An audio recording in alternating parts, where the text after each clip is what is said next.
Este es el Centro de Estudios Cristeros Alfredo Hernández Quesada, que es orgullo de Encarnación de Díaz. En este documental les vamos a presentar una semblanza de este personaje que forjó este museo, fundamentándonos en testimonios de amigos y familiares.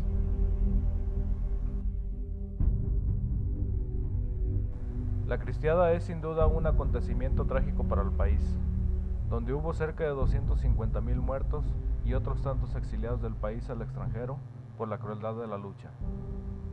Tras la caída de Victoriano Huerta y el triunfo de Carranza y Obregón, se traza en Querétaro una nueva constitución al país, donde se pretendía establecer serias restricciones a la Iglesia Católica.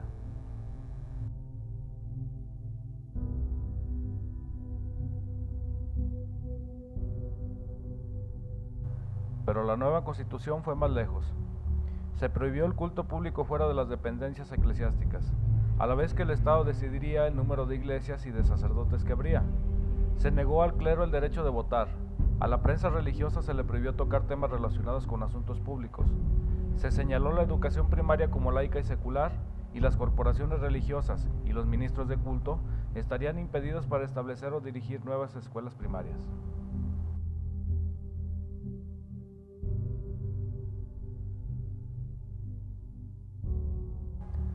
Los católicos no ofrecieron una respuesta violenta cuando la Constitución entró en vigor, y se optó por iniciar una lucha pacífica para modificar aquellas partes que les afectaban directamente.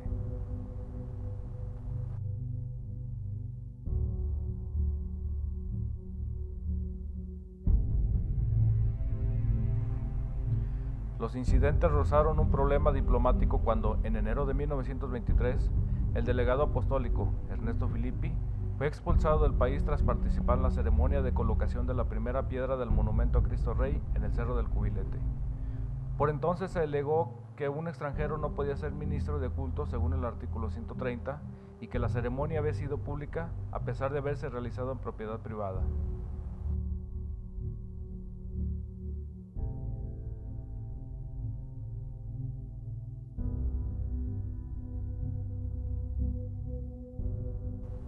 La situación se agravó con la llegada de Plutarco Elías Calles a la presidencia de la República, radicalizando las posturas del gobierno en materia religiosa. En febrero de 1925, a través de la CROM que dirigía Luis N. Morones, trató de hacer una iglesia cismática, independiente de Roma. Se nombró al antiguo sacerdote Joaquín Pérez como patriarca de dicha iglesia. La reacción de los católicos no se hizo esperar y en marzo de ese mismo año se funda la Liga Nacional Defensora de la Libertad Religiosa, fundándose con miembros de varias asociaciones religiosas como los Caballeros de Colón, la ACJM, entre otras.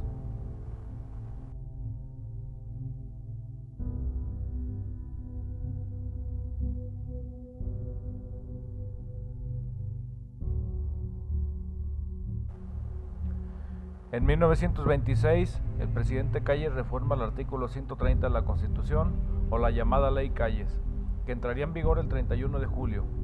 Ante tal situación, el episcopado mexicano se reúne en pleno y llegan a la conclusión que no podían seguir ejerciendo por falta de garantías y se suspenden los cultos.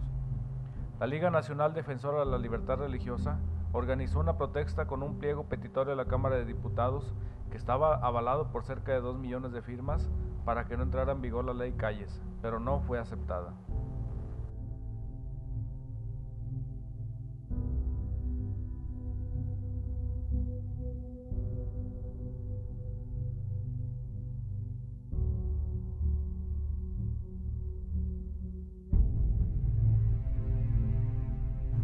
El 29 de agosto de 1926 estalla la guerra en Huejuquí, el Alto Jalisco, encabezando a los levantados en armas Pedro Quintanar y Aurelio Acevedo, que después fue jefe civil de Zacatecas.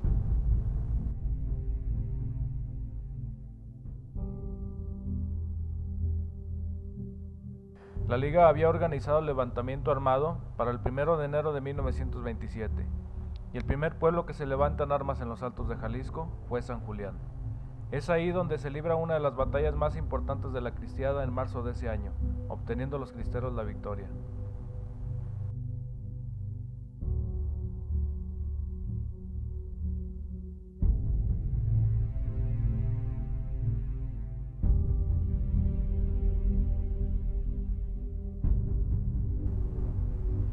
El 1 de abril de 1927 es asesinado en Guadalajara Anacleto González Flores, que era el líder moral de un movimiento que no quería, pues él era un pacifista. La reacción de los cristeros es el asalto al tren que hacía el recorrido de México a Guadalajara. Dicho asalto estuvo encabezado por el sacerdote y general José Reyes Vega, conocido como el Pancho Villa de Sotana, y que trajo como consecuencia que los obispos que estaban residentes en el país fueran expulsados al extranjero.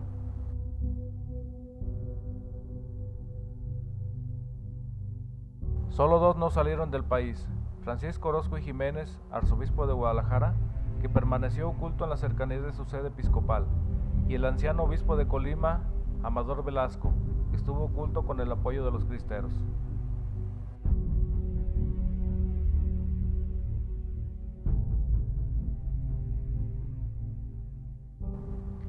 El ejército cristero crecía día con día, y se reflejaba la necesidad de contar con un jefe militar que disciplinara a los levantados en armas. Por fin la Liga nombra como jefe al general Enrique Gorosieta Velarde, que en el curso de un año transformó y disciplinó a los cristeros.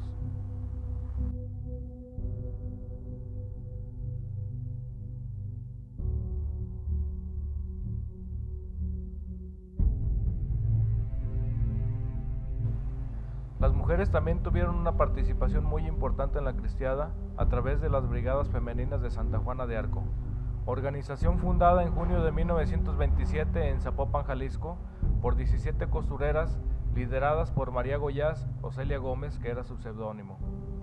Su labor principal consistía en abastecer de parque a los cristeros, pero también hubo casos que ayudaban en los campamentos en asistencia. Esta organización fue secreta y no se supo de su existencia sino hasta 2 meses antes de terminar la guerra, cuando ya eran más de 15,000 los miembros.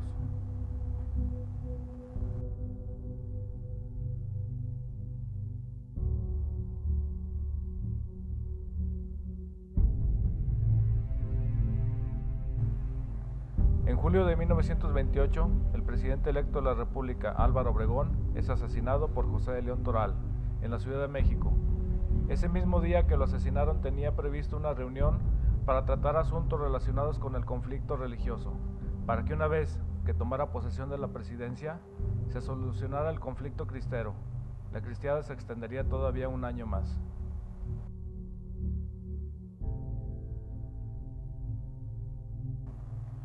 En marzo de 1929 estalla la llamada rebelión escobarista en el norte del país y es llevado el ejército que estaba en el centro occidente a combatir a los insurrectos. Los cristeros quedaron prácticamente como dueños de la región y cada día obtenían más victorias. De tal forma es que empezaron a planear la toma de la ciudad de Guadalajara, pero varios factores influyeron para que dicha toma no se realizara, como conflictos internos de los cristeros, por ejemplo, la muerte de Victoriano Ramírez, el famoso 14, ocurrida en marzo de 1929 en Tepatitlán.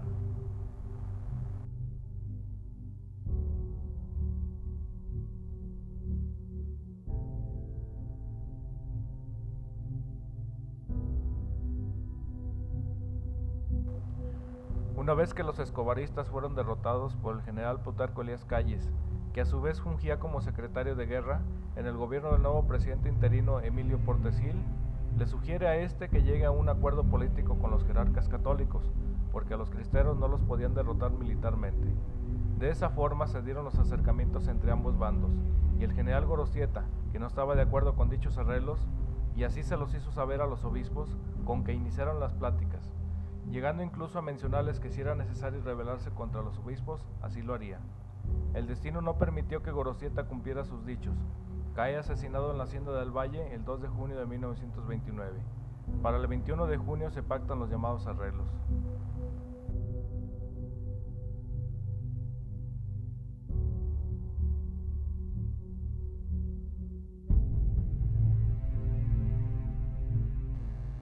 Después de los arreglos, muchos oficiales cristeros fueron asesinados, por el temor al nuevo levantamiento armado. Muchos cristeros salieron de sus lugares de origen, tratando de ocultarse para salvar sus vidas. Entre 1932 y 1936 hubo un nuevo levantamiento armado encabezado por Lauro Rocha, pero este nuevo brote estaba condenado al fracaso, pues los cultos estaban reabiertos y no tuvieron el apoyo popular que la primer cristiada.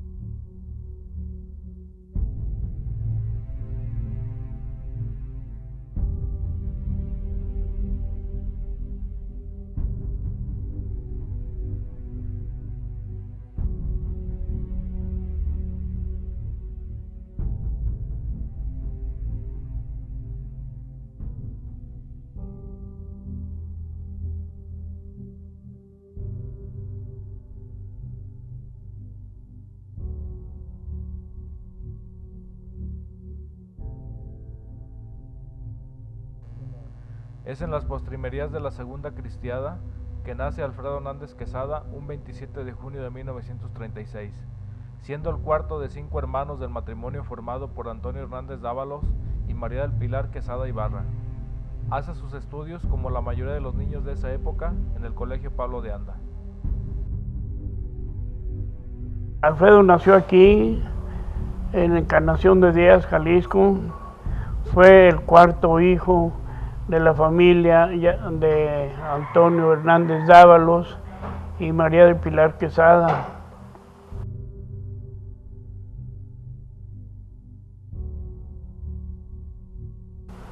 Pues mira, Alfredo diario fue muy inquieto.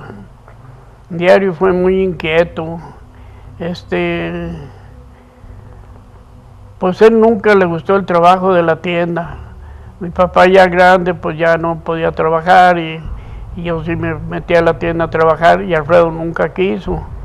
Entonces mi papá le dijo él expresó que quería criar pollos. Entonces había mucho de criar pollos y se dedicó un tiempo, anduve en eso, criando pollos. Se hizo cargo del pedazo de terreno que tenía mi papá y en eso fue su infancia, ¿verdad?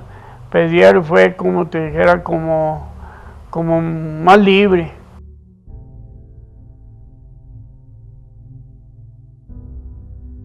Verlo como poco a poco fue naciendo ese amor, esa obsesión, esa locura que él mismo decía por la cristiada.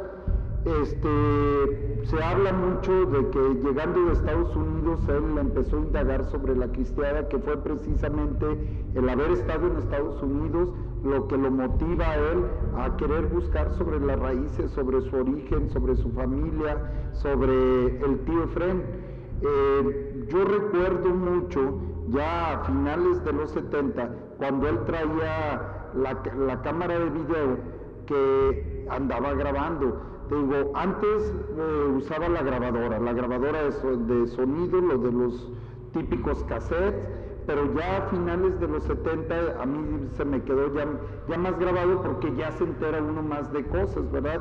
Cuando niño sí lo oía hablar a él, con el tío Efrén, con mi abuelita Pila, que cada año venía el tío Efrén para acá, me imagino que era la reunión de los cristeros al Cerro del Cubilete, que poco nos decían a nosotros, pero venía él de México y era cuando los escuchaba y los oía hablar uno. Mi tocayo, por ejemplo, pues él traía sangre museóloga. Su ilusión era como museólogo. Cuando yo lo conocí, que fui a su casa, vi que tenía muchísimas cosas de antigüedad, carabinas viejas, detalles, muchas cosas antiguas. Entonces, donde se metió por el lado de la cristiada, ya cuando nos conocimos, que empezamos a platicar, y se metió por el lado de la cristiada, y sí, nos metimos con ganas. Se recuperaron muchísimos archivos. El del general José Gutiérrez, pues casi lo agotó todo. El de Efrén, su tío, pues con más razón. Pero teníamos muchos. Por ejemplo, con Luis Rivero de Bar también nos trajimos muchas cosas de historia de lo de la cristiada. Recorrimos muchas partes, lo que fue el estado de Zacatecas, aquí Jalisco, Los Altos, al sur de Jalisco. En México anduvimos en algunas partes, en Morelos, en Huastepec, Morelos, entrevistamos a otras personas también. O sea que anduvimos por muchos lados, entrevistando donde sabíamos que había cristeros, que había gente, personas a veces, como cuando la cristiada aquí lo que hizo la gente es huir, retirarse de aquí porque el gobierno los perseguía.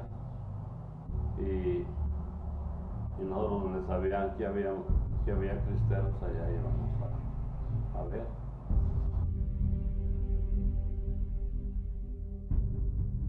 Incluso no había comida en donde no se agarraran platicando, sobre todo mi tío Rogelio y mi tío Alfredo de Cristeros. Incluso como el jueves era día de descanso en la Chona, mi tío Alfredo cerraba la veterinaria y se iba, incluso cargaba con mi tío Rogelio, con Memo, con alguien de mis primos y se iban a la cristiada. Y ese tipo de experiencias las escuchábamos nosotros pues casi siempre de sobremesa. Primero era fotos, grabaciones en audio, después fueron grabaciones en video, buscar cristeros ahora sí que de todos los alrededores, y ya después empezó también con objetos que le iban dando, los iba juntando, incluso lo que llamábamos el cuarto de antigüedades en su casa, poco a poco se fue llenando de cosas cristeras, se fue volviendo el Museo Cristero, que incluso era tan social. Mi tío Alfredo tenía una manera de ser muy padre, que siempre invitaba a la gente a su Museo Cristero, y ahí en el Museo Cristero diario daba botanas, carnitas, lo que fuera. Somos bien gusgos nosotros, y siempre había algo que beber, entonces de relajo le empezaron a llamar el Museo Pistiero, pero era algo muy padre, muy bonito, porque te tocaba escuchar gente muy interesante como el doctor José Antonio Gutiérrez, que me tocó a mí escucharlo, al tío Fred, a Jovita Valdovinos. Desde muy chico tuvo inquietudes por todo el movimiento cristero, porque lo protagonizó un hermano de mi madre, el ingeniero Efraín Quesada Ibarra. Entonces Alfredo, mi hermano, pues hombre, se interesó mucho en eso del movimiento cristero y se dedicó a recopilar datos de todo lo de la cristiada. Entonces, pues él vendió lo que había dejado mi papá, el rancho, y se dedicó a andar investigando por donde quiera. Se iba, desde luego fueron gastos pues, que habían sido innecesarios, porque hubo veces que iba hasta Colima a comprar, a que le regalaban 1 o 2 rifles antiguos. Y en eso anduvo Alfredo, entregado con mucha fe, donde quiera lo querían mucho. Llegaba, pues yo lo iba a acompañar en San Miguel, hubo personas que lo recibían. Donde quiera que llegaba, cualquier restaurante que lo conocían, era de agrapa, la comida no le cobraban. Lo querían mucho y anduvo donde quiera.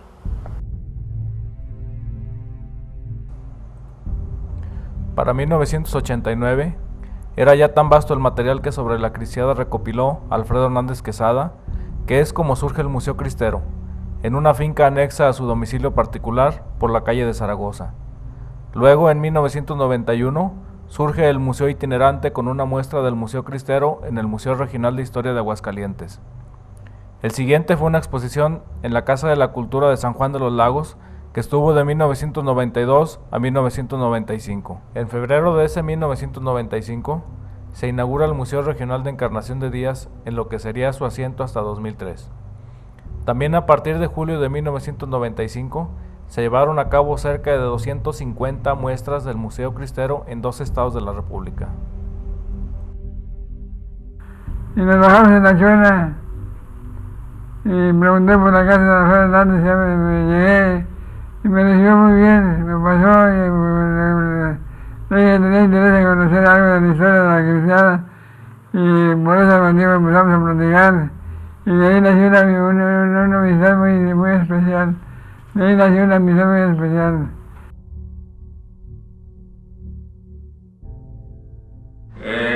Pues fue una trascendencia no simplemente local, ni siquiera nacional, sino más bien trascendió internacionalmente. Fue tan importante el trabajo que realizó que pues, recibió preseas de diferentes instituciones.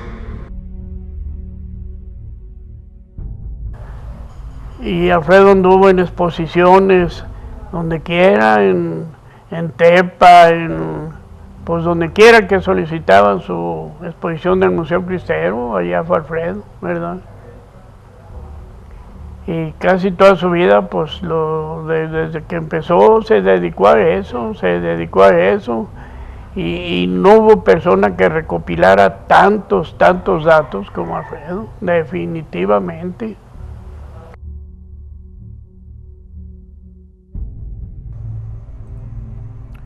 En 1990 fue electo jefe de la Guardia Nacional Cristera, cargo que ocupó hasta 1994, difundiendo con mucho entusiasmo la cristiada, logrando entrevistar a cristeros que se mantenían reacios a hablar del conflicto cristero. También en mayo de 1990, como jefe de la Guardia Nacional, logra que el Papa Juan Pablo II firme una bendición apostólica a los antiguos cristeros, en la cual reconforta a todos aquellos antiguos guerrilleros y los alienta a seguir en su vida diaria, sintiendo ellos un bálsamo en su ya cercana muerte. Cuando él quedó de jefe, yo quedé de su jefe con él, y fue cuando se hicieron la mayoría de ermitas de las que hay, de los cristeros. O sea, nos dimos a la tarea hacer las ermitas, donde de un modo o de otro, donde puntos de vigía de los cristeros, o donde había algún combate fuerte, o donde había cuevas donde curaban a los cristeros, había monjitas, de hecho había doctores, pasantes o algo así, pero había quien pudiera operar con esto que en lo otro. Muchos de ustedes entonces casi ese nos dimos a la tarea que se hicieran esas ermitas en ese tiempo.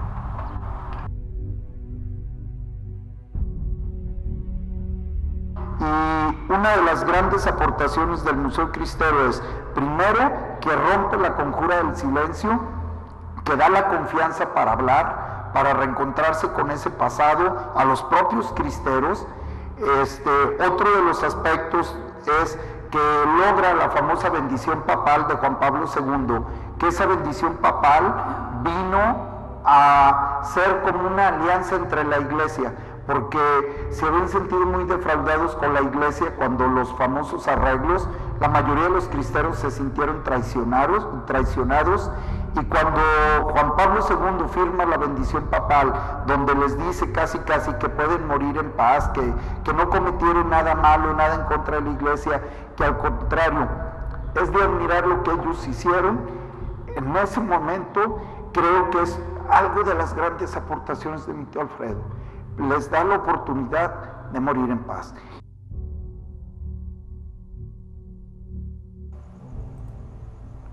El 18 de agosto de 1998, en sesión solemne del Cabildo, se le nombra hijo distinguido de Encarnación de Díaz por sus investigaciones sobre la cristiada y llevar en alto el nombre de nuestro municipio a través del Museo Cristero. Al año siguiente, se le nombra como alteño distinguido por el Consejo de Fomento de Turismo Región de los Altos.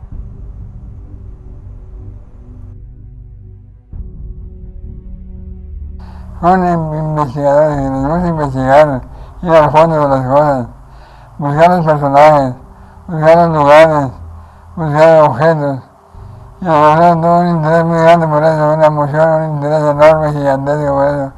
Fue enorme la serie de documentos y cosas que fue juntando, y fue enriqueciendo enormemente su Museo de la Chola.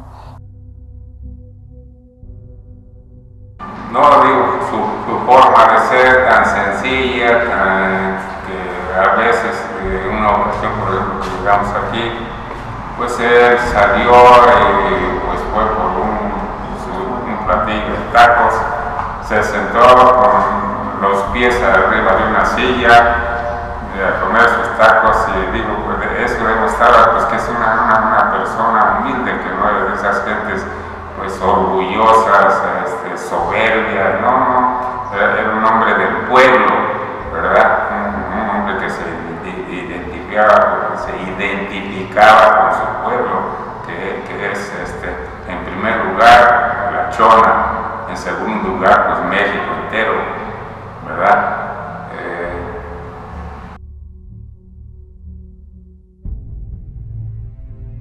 Jefe de la Guardia Nacional Cristera, y por esa jefatura logró entrevistar a José González, que fue el chofer del carro cuando la atentaron a Obregón en Chapultepec.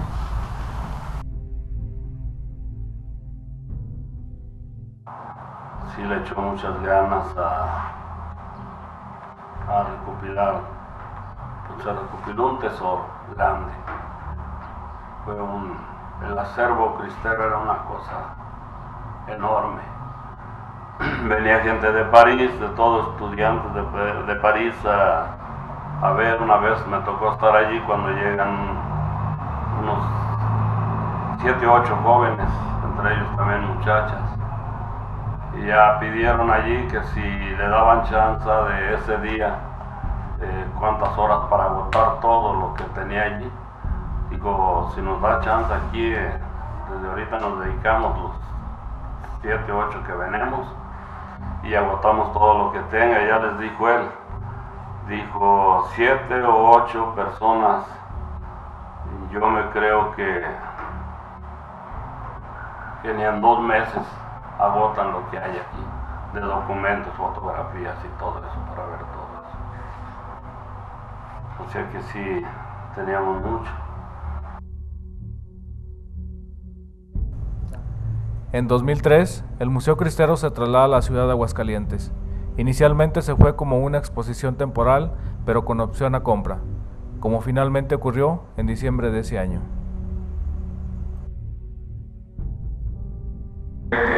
Tenía la idea y el deseo de que esto pasara a manos del gobierno para que esto no se perdiera, que se conservara y que se le diera una difusión no solo nacional sino internacional. Entonces digo, pues fue una cosa grandiosa la que hizo Alfredo, ¿verdad? Y no se queda ahí, sino que, como él dice, hay que difundirlo, hay que extender la semilla por toda la República Mexicana, que es cuando nace el Museo Itinerante, cosa que lo viviste, repito, en carne propia, todas esas experiencias de andar de la Seca a la Meca con el museo, para arriba y para abajo, llevándolo a los jóvenes principalmente para que conocieran una etapa que el mismo gobierno cayó y la propia iglesia. Y los propios cristeros también se vieron obligados a callar. Entonces creo que esa es la gran obra, es un grito que hoy el mismo Jan Meyer siempre lo ha dicho, es un grito de resonancias épicas que resuena en los campos salteños. Creo que de por qué el museo se va a Aguascalientes, eso creo que son los sentimientos más encontrados de todo. De entrada, volvemos. La Chona, ¿qué tan cristera fue? ¿Qué pasó durante la cristiada en la Chona? De entrada, la oligarquía, los ricos de la Chona, aunque fueran muy católicos, no estuvieron en el movimiento cristero. Eso va a contribuir a que la cristiada no fuera bien vista en la Chona, que eso le afectó mucho a mi tío Alfredo. Incluso en alguna ocasión mi tío Alfredo se quejó con el obispo de Aguascalientes, con Monseñor Godínez, de que aquí en la Chona no lo pelaban. Y me preguntaba Monseñor Godínez, ¿qué pasó? ¿Por qué en Encarnación no quieren el Museo Cristero? Digo, no es que no lo quieran. Lo que pasa es que la cristiada fue muy dura, muy dolorosa aquí en Encarnación de Díaz y no han cerrado aún las heridas. Fue tan dolorosa que mi tío batalló mucho para tener el Museo Cristero, para sacarlo adelante, para conseguir apoyo de las autoridades. Incluso decíamos el apoyo de la misma familia, gastó su fortuna en adquirir las cosas, y cuando él siente que va a morir, le entra la preocupación de qué va a pasar con la colección. Él tiene una responsabilidad muy grande con los cristeros, con los donadores, que es que perviva la colección. Hay muchos compradores, mucha gente que se ofrece, le dan palmadas, le bajan el cielo y las estrellas, le prometen 1000 cosas, pero nadie cumple. Él va tal cual y ofrece a Secretaría de Cultura, ofrece el Museo Cristero, la colección, para que la adquieran. Empiezan a negociar, empiezan a regatear, mi tío se molesta, que cómo, que no era algo de estar regateando y estar discutiendo. Le ofrecían cierta cantidad de dinero efímero, muy poco a comparación con lo que valía la colección, no le dan solución, van pasando los años, hay que tener aprobación del Congreso y Aguascalientes levanta la mano y dice: yo intereso. Estaba el gobernador Felipe González, originario de los Altos de Jalisco, de raíces salteñas, y Felipe González, como alteño, dice: vente, tráete tu museo a Aguascalientes. Se lo llevan, no recuerdo, tú más que nadie sabes, un año o algo así, temporalmente con opción a compra. Si pega, lo compraba Aguascalientes. Se empiezan a deschongar Jalisco y Aguascalientes por el Museo Cristero. Jalisco dice que lo quiere, pero no hace nada por tenerlo, y Aguascalientes de buenas a primeras dice: aquí está, yo lo quiero. Se queda la colección más grande allá en Aguascalientes. Como familia, varios familiares le decíamos a mi tío Alfredo que no vendiera a Aguascalientes, que Aguascalientes no era cristero, Aguascalientes era ferrocarrilero. Sin embargo, ante no ver una opción de Jalisco, mi tío Alfredo pensó que el Museo Cristero era su vida, y qué mejor que estando cerca de Aguascalientes, podía estar cerca de La Chona, y para él la mejor opción era Aguascalientes, porque en Aguascalientes nunca falta el dinero, nunca regatean, siempre hay proyectos muy grandes, y él creyó que el museo iba a estar eternamente en Aguascalientes en exhibición. Nunca se imaginó que por cuestiones políticas, por revanchismos políticos y esa misma idea de ferrocarrileros contribuyera a que acabaran embalando la colección.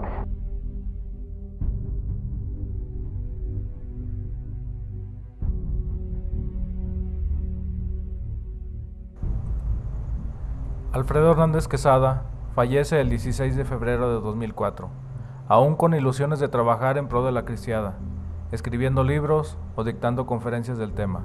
Su vida llega a su fin a los 67 años de edad.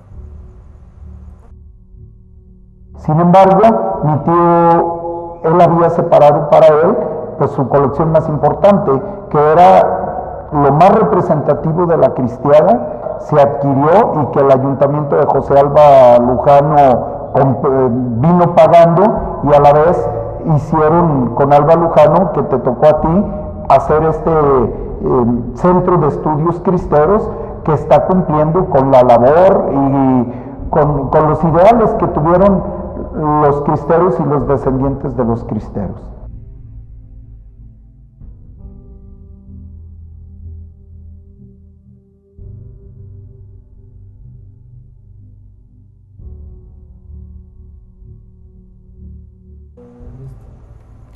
Hoy el Centro de Estudios Cristeros Alfredo Hernández Quesada es un centro turístico muy importante para Encarnación de Díaz y punto obligado a investigadores de la cristiada. Por todo esto podemos decir a Alfredo Hernández: misión cumplida, tu obra continúa.